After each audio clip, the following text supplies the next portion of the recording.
Operators that understand they have 100% complete control over who they put on their payroll start to win.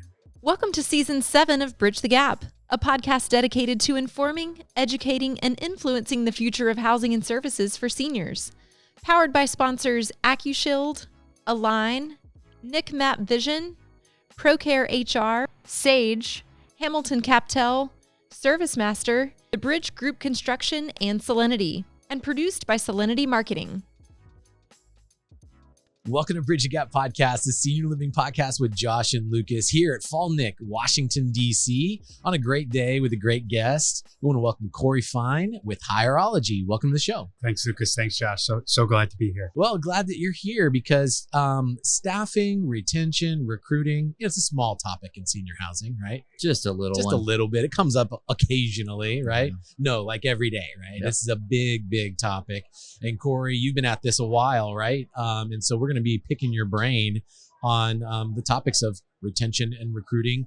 Josh, as an operator, is this a big topic for you right now? Absolutely. And I would say here at Nick, if we went around to most of the operators, if it's not the number one, it's a 1A that keeps them up at night. Things that they're figuring out, even for developers. I can't tell you how much now as a developer, not just a manager, we used to only look at, hey, what's the age income qualified barriers in this market? And it was very site driven, demographic driven on the resident front. But now, as equal, if not more important, is how are we going to staff this if we enter this market? So what's our plan to attract talent? And what a great guest that we've got on today. Corey, thanks for coming in and talking to us about that. It's an absolute pleasure and looking forward to diving right in.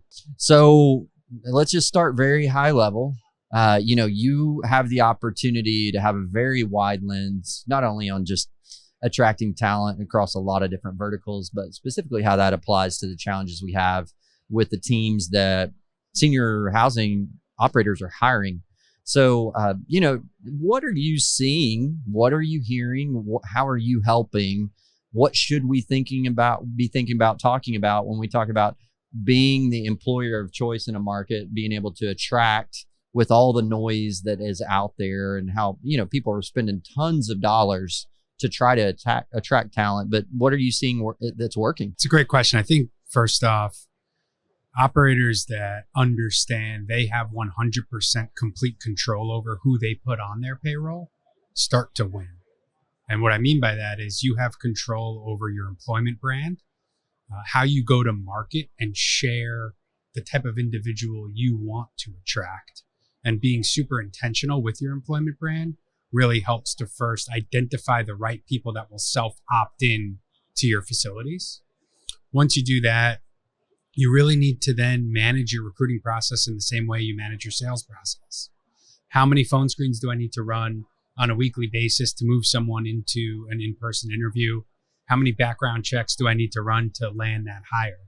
And when you think of it like a recruitment funnel for residents, those are when you start to see operators that win and that are at the forefront of being able to say no to individuals as opposed to being desperate and needing to just hire whoever walks through the door because they have open bodies that they need to fill. Yeah, well, I think what the underlying issue is a really shift in focus in understanding even the consumer behaviors. I mean, so as an industry, the last 10, 15 years, we've gone from predominantly a product where we were selling very much to the end user, the consumer that was going to be living in your community.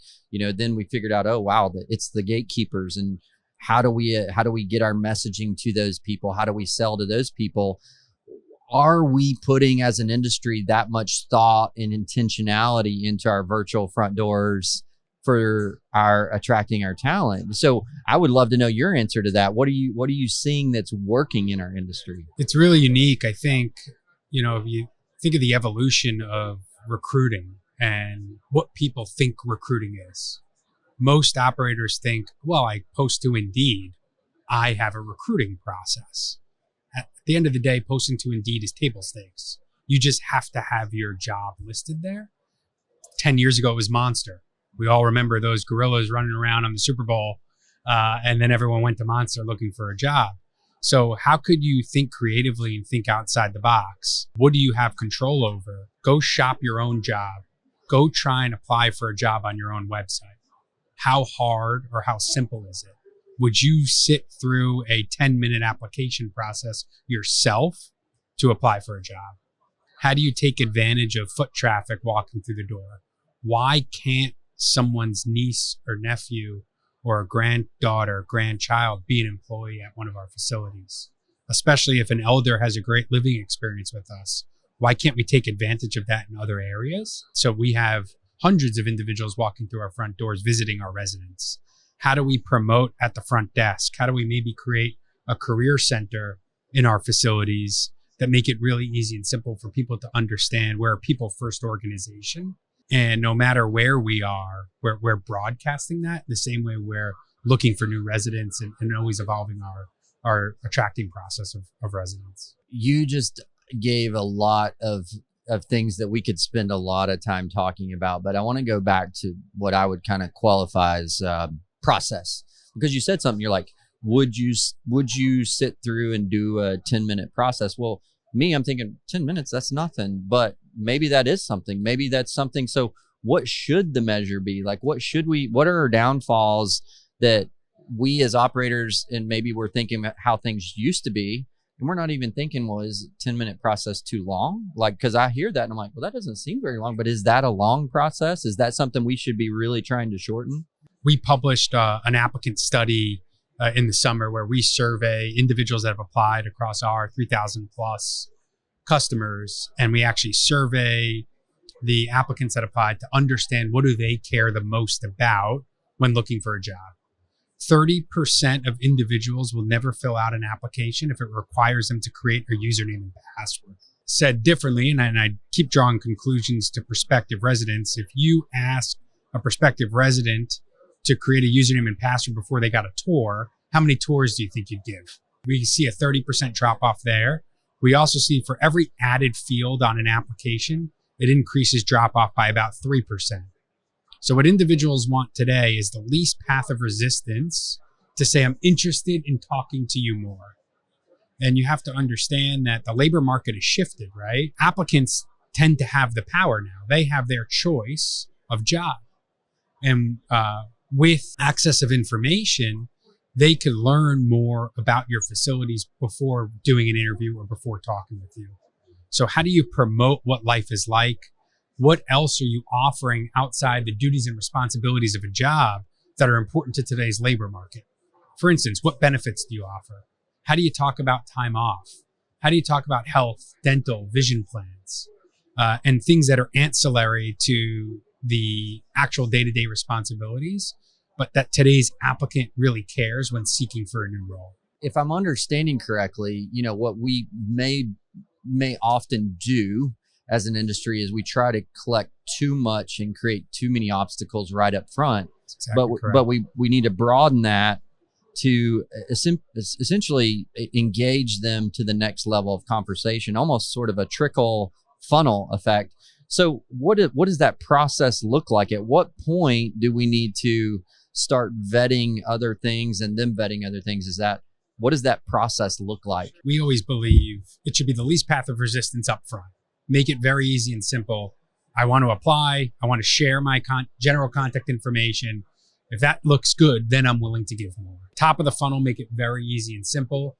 There's a lot of tools out there that allow for automation of once someone applies to then re-engage them, whether that's through SMS, whether that's through email, and leveraging technology out there to help you manage the process. Typically, we see right after you then look at someone's resume and you have an initial phone screen or conversation with them, maybe then once gather the necessary qualifying documentation, understand certifications they have, understand mission critical activities, right? Is someone willing to take a drug test prior to employment?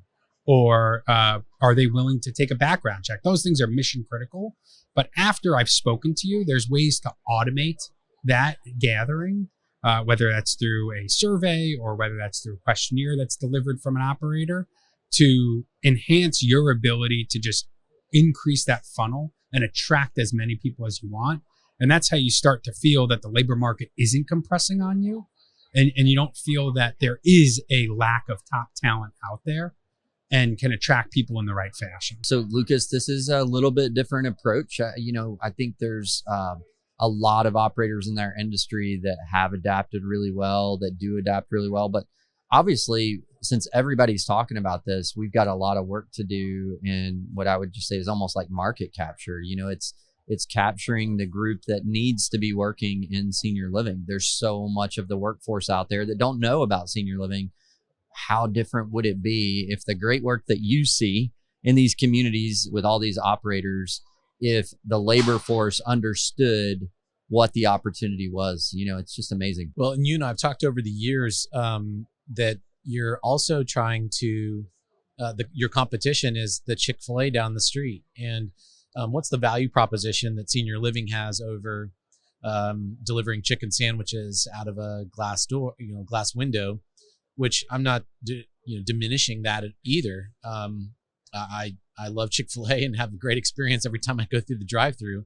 But that's the reality, is that the labor force that you may be trying to attract is, you have big competition out there. And so that value proposition, that story, what story are we presenting as an industry to say, you're welcome here, and we have a career for you here.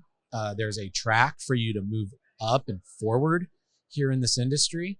And you're developing a legacy here of caring for older adults that's a little bit different than maybe fast food. Thoughts? It's funny. We hear all the time. One of the most common things I hear operators say is no one wants to stay. They just want to go get a quarter more an hour down the street. And I think you hit that right on, is how do we help them understand the opportunities that we have to offer? Are we in expansion mode? Are we buying more facilities? Okay, when we purchase more facilities, guess what? We need another administrator. We need another center operator. Now, those people that have been with us, they understand potential opportunities in the industry can grow within. And that's how you create culture. And that's how you create great stories to share with other people that is unique to you as a brand and an organization that no one else could copy. And I think that's really critical and a great aspect of optimizing the way in which you talk about your roles. I kind of want to start rounding out this conversation because we can't take as much time as we'd like to because of your schedule here at Nick and how rapid the pace goes here. But I'm really interested because you guys have an amazing tool, right? That complements and can help guide all of these things for all these operators that are here. I'm wondering, I feel like, for example, I'm a user of your product, and I don't think even we were really well equipped and even ready to utilize all the resources that you can provide, all those tools. So from a planning perspective, from a strategic perspective, the employer out there that's like, I believe everything that Corey's saying, he's nailing it. But, we've got fast growing acquisitions, developments in multiple states with different regulatory environments and all the things that we have to worry about as operators. What do I strategically need to put in place to ensure that a tool that I can use will be effective? What do you see the most successful implementations being when you start looking at how do I get recruiting software, applicant tracking software, and all these key buzzwords to funnel these hires in? What's successful steps we need to be taking? It starts at the leadership level. You need to make a conscious decision that you're going to become a people first organization. And once you do that and you realize that the interview, or even take it a step further, the application process, the interview process is not a way for us to gather information to make it easy to put someone into payroll. It needs to be guided by what the applicant wants. And what they want is fast turnaround times. They want to get information that's readily available and should be easy to gather from an applicant perspective, and internalize that with, is that with what my beliefs are? And then finally, if you create that understanding at the leadership level that we are going to be people first, then you need to talk about how hiring is done with your center operators. And that should be top of mind on phone calls, on meetings that you have at your facilities, and helping understand your operators that I care about who we're putting on our payroll, as should you, and run it like the core operating and business process that it is, because it's vital to everyone's success. Lucas, you and I have joked, but also very serious. We're probably the luckiest two dudes in the industry because we get master classes from guys like Corey multiple times a day.